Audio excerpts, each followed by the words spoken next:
Assalamualaikum warahmatullahi wabarakatuh. Selamat datang di video ini. Teman-teman, bagaimana kabarnya sekalian? Semoga baik-baik aja ya. Well, di kesempatan kali ini aku bakal ngebahas tentang yang namanya tingkatan seseorang dalam membaca gitu. Atau sederhananya sih motif orang dalam membaca ya gitu. Pasti kan ada latar belakang terlebih dahulu nih tatkala orang membaca. Jadi aku rasa latar belakang itu terbagi menjadi 4 tingkatan gitu kan. Ini versiku ya, ini opiniku banget gitu. Aku sampaikan tentang membaca juga karena semoga dari video ini bisa menstimulus teman-teman untuk juga ada niatan dalam membaca, lantas niatan itu menjadi suatu habit gitu loh. Karena kita ketahui ya bahwasanya tingkat literasi di Indonesia ini mungkin miris juga gitu loh. Jadi aku rasa ingin menumbuh kembangkan minat baca seseorang gitu. Harapanku ya, kalau semisal itu tidak tercapai juga ya berarti memang harus melakukan hal yang lebih lagi kayak gitu, dan cukup masif gitu kan, dibarengi dengan atau kolaborasi dengan banyak orang juga. uh, Selain daripada itu adalah kenapa baca atau kenapa aku menyampaikan baca adalah karena itu menjadi suatu kewajiban ya menurutku, sebagai seorang muslim, bahwasanya membaca itu adalah suatu kewajiban karena itu perintah dari Allah gitu kan. Wahyu pertama yang turun adalah baca gitu kan, bacalah.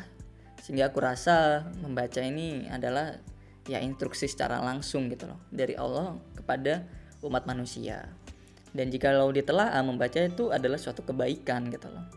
Karena membaca ini adalah suatu perilaku atau tindakan untuk mendapatkan suatu ilmu atau enggak pengetahuan, di mana ilmu atau pengetahuan tersebut bagus untuk yang namanya kehidupan manusia gitu loh. Dengan ilmu kehidupan manusia bisa jauh lebih baik. Seperti itu sih alasanku. Well, let's get down to the business, dan kita bahas ya yang namanya 4 tingkatan seseorang dalam membaca. Jadi 4 tingkatan orang dalam membaca itu, yang pertama adalah orang membaca itu karena rasa takutnya terhadap kebodohan. Jadi orang membaca itu awalnya adalah dia takut dia itu bodoh gitu, dan dia tidak mau bodoh itu. Kita ketahui bahwasanya bodoh itu benar-benar dekat dengan yang namanya keburukan, bukan gitu loh. Bodoh itu bisa kita alhasil tidak mengetahui apapun gitu kan, dan bisa yang namanya kita itu dibodohi dalam artian karena kita bodoh sehingga ada orang lain yang memanfaatkan itu semua sehingga kita melakukan suatu kesalahan gitu kan, kita dibodohi itu. Dan ketika kita bodoh juga kita tersesat, kita nggak tahu melangkah gitu kan, kita nggak tahu yang namanya jalan kemana ya yang baik gitu kan, mau lurus itu kita nggak tahu harus bagaimana, mau belok kanan belok kiri atau bahkan kita kembali lagi gitu kan, kita juga nggak tahu gitu. Kita muter-muter aja, tidak ada suatu perkembangan dalam diri, tidak ada suatu pertumbuhan yang lebih baik terhadap kehidupan kita dan seterusnya.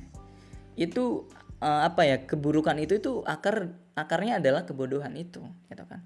Jadi manusia gitu kan membaca, tingkatan yang pertama adalah dia takut terhadap yang namanya kebodohan. Dia takut dia nggak tahu apa-apa, dia takut dia dibodohi, bahkan dia takut tersesat gitu loh, ya kan, menjadi beban akhirnya untuk orang lain gitu kan, bahkan untuk dirinya sendiri gitu loh. Jadi ini tingkatan dasar banget orang dalam membaca. Motifnya adalah dia takut yang namanya kebodohan. Itu tingkatan pertama. Kita moving ke tingkatan kedua. Tingkatan kedua adalah seseorang membaca itu karena ingin memahamkan dirinya sendiri gitu loh. Jadi awalnya kan kebodohan nih gitu kan. Nah, sekarang dia masuk ke fase dimana atau ke tingkatan dimana dia itu ingin memahamkan dirinya. Di sini hal yang bisa kita rasakan adalah pada tingkatan kedua, seseorang itu mulai memiliki suatu rasa ingin tahu yang cukup tinggi gitu. Jadi ada hasrat dalam dirinya itu ingin mengetahui banyak hal. Curiosity-nya itu mendorong dia untuk membaca gitu. Selayaknya orang lapar, dia ingin banget yang namanya makan, bukan? Selayaknya orang haus, dia ingin minum, bukan gitu. Sama gitu kan, bahwasanya dia ingin tahu, dia memiliki rasa ingin tahu, dia ingin tahu ini, ingin tahu itu pastinya. Ingin diberikan makan, ingin diberikan minum, rasa ingin tahu tersebut, curiosity tersebut pengen diberikan sesuatu hal yang bisa melepas dahaganya, melepas rasa laparnya gitu. Ya dengan cara membaca gitu kan, salah satunya. curiosity-nya tinggi, rasa ingin tahunya tinggi, alhasil dia ingin membuat dirinya paham terhadap itu semua. Dia ingin melengkapi atau menggenapi kekosongan dalam dirinya, seperti itu. Aduh, pengen tahu A, alhasil dia baca A. Ingin tahu B, dia baca B. Jadi ibaratnya juga sih di sini dia tidak terlalu fokus dalam memfilter bacaannya ya gitu. Karena yang menjadi concernnya adalah ya rasa dahaga terhadap keingintahuan tersebut gitu loh. Ingin tahu A ya udah A, ingin tahu B ya udah B gitu. Bahkan kalau ingin tahu A, B, C, D dan lain sebagainya dia capai itu gitu kan. Ya. Memang sih sedikit salah ya gitu kan kalau tidak memfilter bacaan, tapi it's okay banget gitu kan di awal-awal proses awal bahwasanya ya orang itu selain anak kecil juga ya bahwasanya pengen tahu ini, pengen tahu itu, dunia kan dunia baru gitu loh. Jadi ya pengen tahu banyak hal itu udah wajar banget sih gitu kan. Sama ya ketika di tingkatan kedua ini orang tersebut punya rasa ingin tahu yang tinggi sehingga dia baca banyak hal gitu. It's okay banget tidak terlalu difilter, tapi just ketika udah tahu banyak hal, nah mesti harus difilter. Itu sih remnya. Well, kita masuk ke tingkatan selanjutnya atau di tingkatan ketiga orang dalam membaca, yakni pada tingkatan ini dia tidak lagi fokus terhadap dirinya sendiri gitu kan. Tapi di tingkatan ketiga ini dia membaca itu karena ingin orang lain itu mendapatkan kebermanfaatan, ingin mendapatkan manfaat dari apa yang sudah dia baca. Jadi bisa kita telah dia itu membaca, setelah membaca melakukan suatu aktivitas untuk menyiarkan atau menyebarluaskan yang namanya pengetahuan dari bacaannya tersebut gitu loh. Dia baca udah dapat ilmu dan dapat pengetahuan bukan. Selanjutnya dia melakukan suatu aktivitas dengan media apapun, dengan cara apapun untuk menyebarluaskan yang namanya pengetahuan tersebut ke orang lain, dan orang lain dia harapkan mendapatkan manfaat, mendapatkan pengetahuan juga sama halnya dengan dirinya. Sehingga dari pengetahuan itu, dari kebermanfaatan itu, orang lain juga bisa menjadikan hidupnya lebih baik lagi. Nah, dia fokus terhadap itu pada tingkatan ini gitu loh. Ingin membuat orang lain itu baik, ingin membuat orang lain itu bisa mendapatkan ilmu juga gitu, menambah wawasannya gitu, atau setidaknya membuat atau men-trigger orang lain itu bisa mencari hal yang lebih baik lagi dalam kehidupannya. Nah, dia fokus terhadap itu semua. Jadi dia tidak hanya sekedar baca saja, tapi dia melakukan tindakan lain untuk menyebarluaskan, menyiarkan yang namanya bacaannya tersebut. Entah itu dia yang namanya bikin kelas kah, atau bikin konten seperti ini gitu kan, dan lain sebagainya. Banyak cara ya sebenarnya untuk menyebarluaskan ilmu pengetahuan atau enggak nilai manfaat dari bacaan tersebut.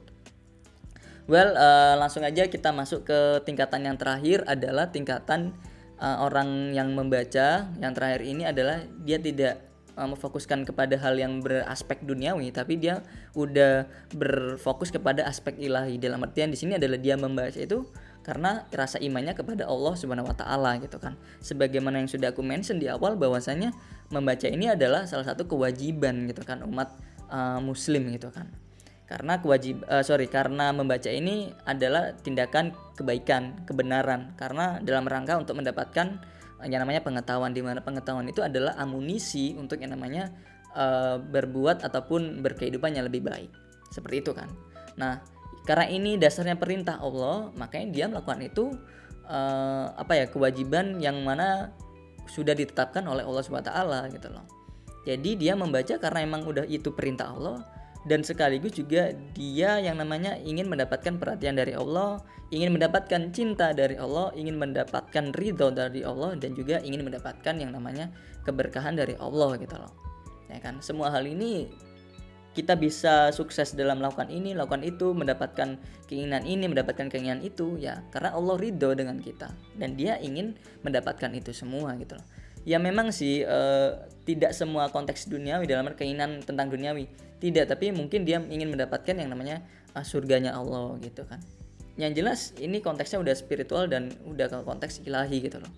Jadi apa yang dia harapkan pasti tidak jauh-jauh dari aspek itu ya, yang berkaitan dengan Allah Subhanahu wa taala gitu loh. Jadi dia membaca itu memang konteksnya duniawi, tapi itu dijadikan dasar untuk mendapatkan keberkahan Allah tadi, mendapatkan ke konteks spiritual, ke konteks keilahian kayak gitu. Dia mengharapkan itu semua. Ini udah tingkatan tinggi banget seseorang dalam membaca. Mungkin itu yang bisa aku sampaikan. Kurang lebihnya aku mohon maaf dan sampai jumpa di video berikutnya. Wassalamualaikum warahmatullahi wabarakatuh. Bye.